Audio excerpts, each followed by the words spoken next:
Choose one, the SoFlo Custom Spartan or the SoFlo Customs Wrangler. They're both great, but which one suits your lifestyle? The first difference you're going to see here is that this has a pickup bed. We also have Spartan fenders in the back and in the front. This build has 38-inch tires, a 4-inch lift. The Spartan also comes with the front grille bumper, halo headlights, D-rings, and a 9,000-pound winch. Over here on the Wrangler, we have the full-length front bumper with 3 spotlights for off-roading, D-rings, and cube lights on the side. The Spartan has a light bar incorporated into the Viscal.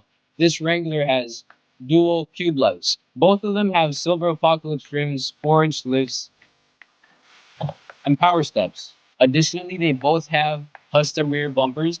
They also both have custom weatherproof interior, King Ranch with black accents, diamond stitched pattern. These are both great builds. They bring you style, durability, and power. It really comes down to, are you a Spartan or are you a Wrangler? Which one are you?